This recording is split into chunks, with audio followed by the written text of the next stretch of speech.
Well, welcome to this episode of Sooner Legends Podcast. And since it's Sunday and everybody's taking it easy, I thought I would make this video to kind of tell my subscribers and everybody who watches what started me to become an OU fan. And there's two players in particular that started my fandom with OU. But first, let's get this party started, shall we?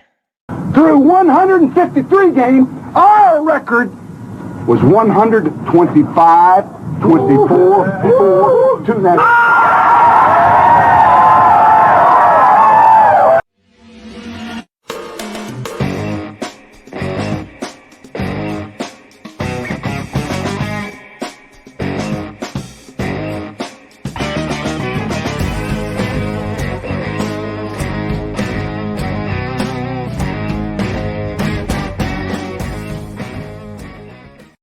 People don't know what it is to be champions. Oklahoma invented it.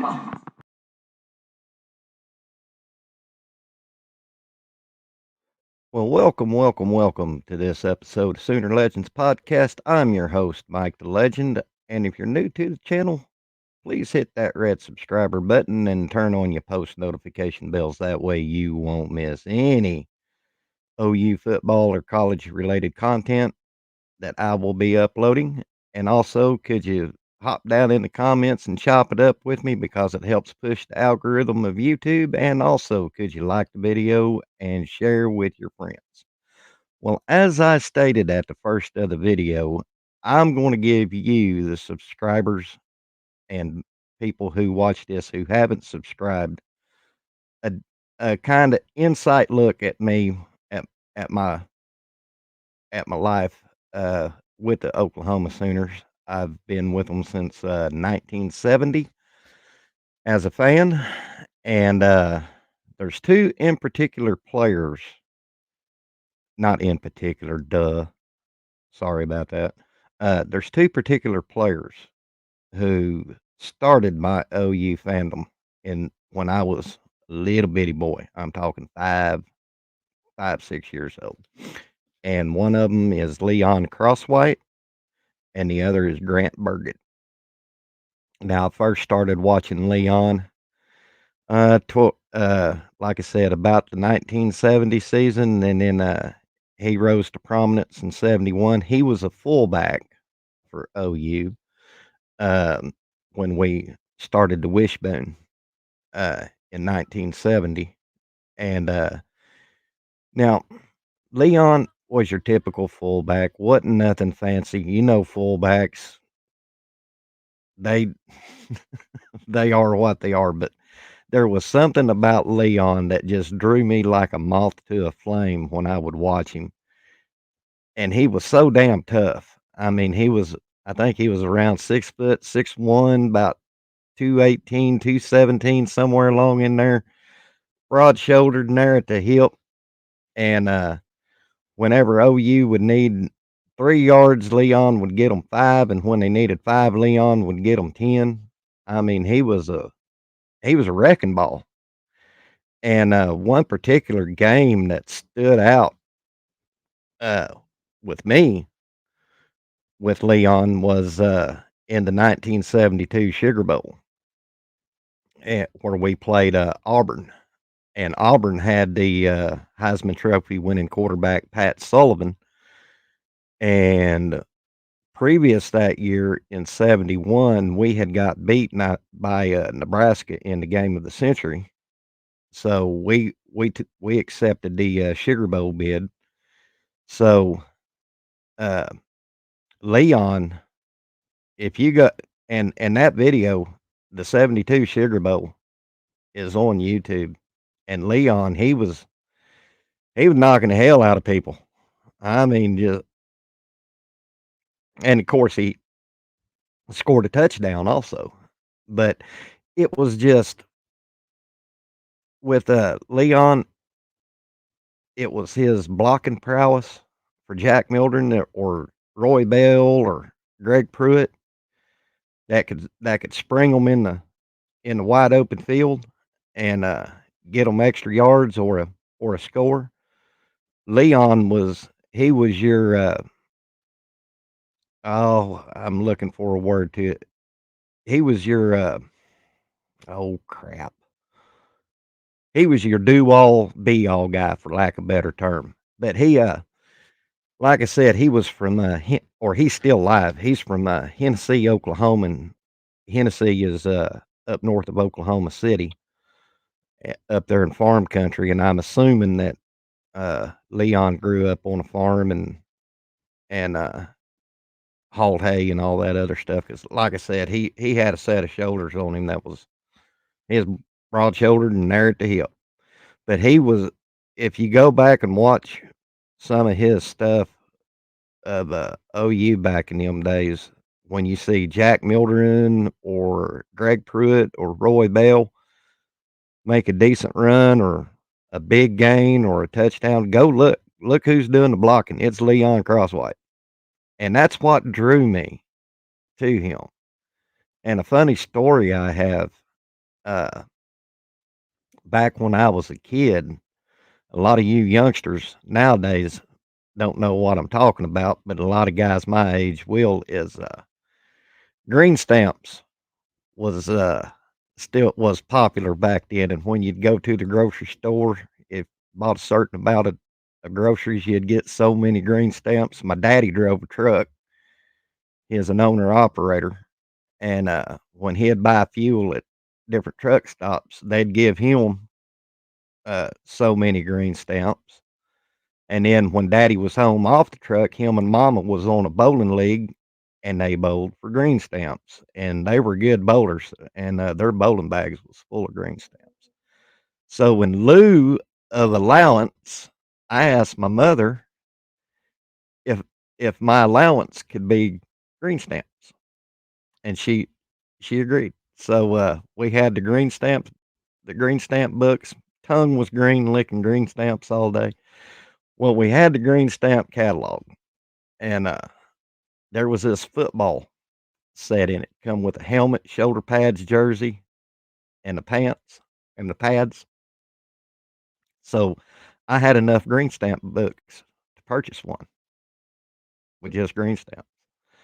So daddy and mama took me to the green stamp store, and now you wouldn't want to play real football with this cheap stuff. It was so grandpa took my helmet and he painted it red, put the stenciled in OU on both sides, and on the jersey, mama asked me what number I wanted. Well, Leon Crosswhite was number 17, and Grant Burget was number 25. So I told mama, I said, put 17 on the front and 25 on the back. And she said, you need one number, Michael. And I said, nope. I said, one day I want to be Leon Crosswhite, and the next day I want to be Grant Burget. So I got both numbers covered. But anyway, I just thought I'd share that. But yeah, Leon, he was just a hell of a player, hell of a fullback. Went on to Detroit. I can't remember how long he lasted at Detroit, but some other podcasters know in my early days of OU football, all of us fans hated to see a player go to Detroit back then because they ruined you. Because Steve Owens, our Heisman Trophy winning quarterback of '69, he went to Detroit, blew out a knee. Billy Sims went to Detroit, blew out a knee.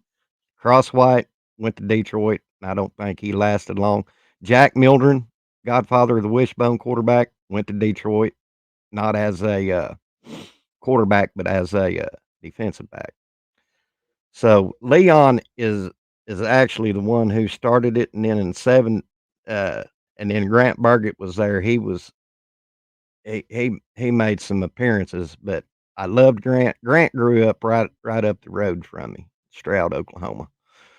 So Grant, he was a halfback for Oklahoma, and he made some appearances in the '72 season. Uh, if you go back and watch the '72 Nebraska game, he made a few appearances in that one, and he also scored a touchdown in that game. And but Grant, what made God, I can't say enough about Grant. Good God.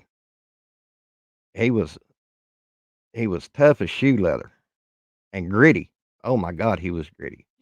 So we get into 1973, and that's when the probation started. Now we was still allowed to be on TV in 73. They showed two games for us, Texas and a Nebraska game, but we couldn't go to a bowl game.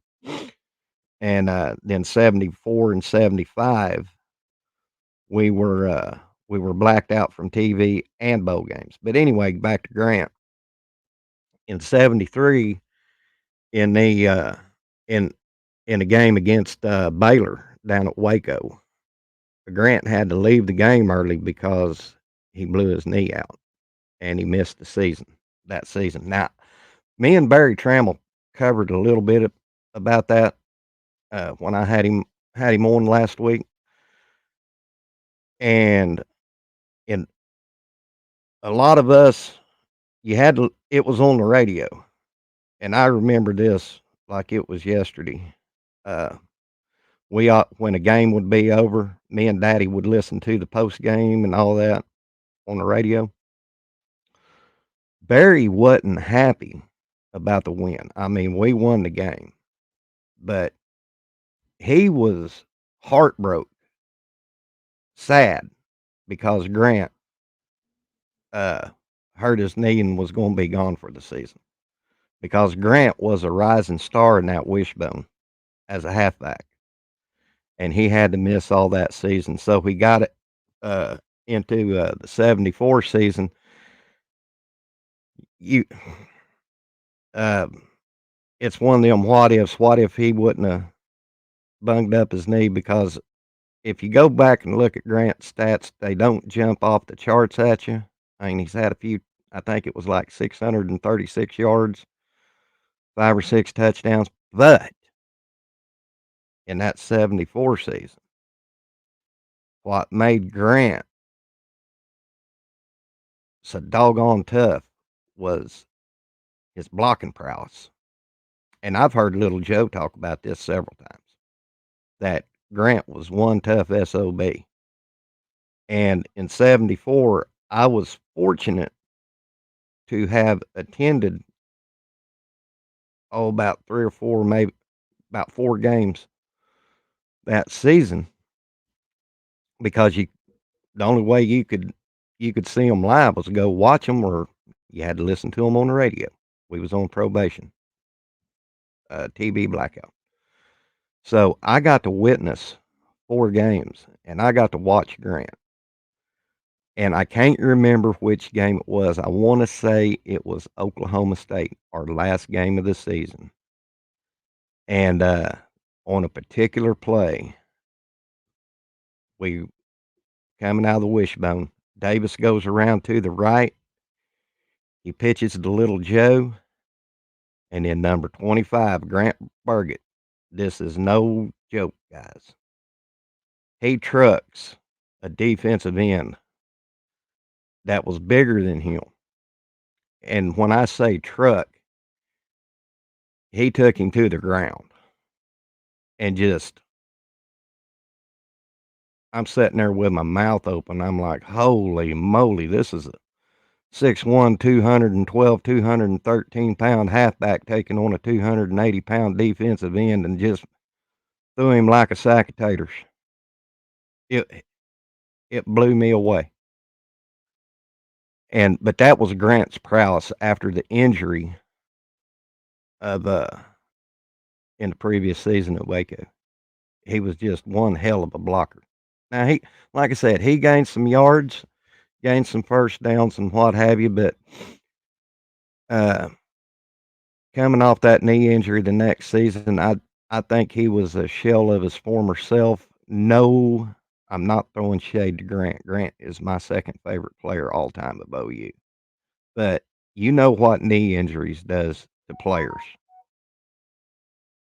And I just think it kind of affected Grant's mobility a little bit. But like I said, I'm not taking away from what that man could block.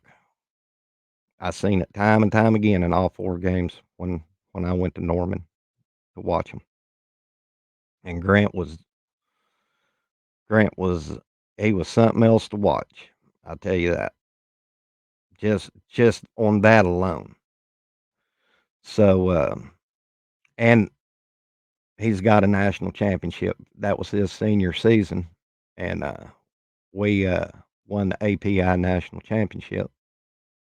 We lost Grant a few years ago, and it was a it was a sad day for me because that's one of my that was my second favorite player, and it was pretty an emotional day for me that day because I remember Grant uh, when he played at OU and just how good he was. Now Grant also had a brother Barry, and Barry played on the defensive line. And if you go and watch the 1980 Orange Bowl, uh, where that was the last year that we saw Billy Sims and J.C. Watts, or not J.C. Watts, the last year we saw Billy Sims.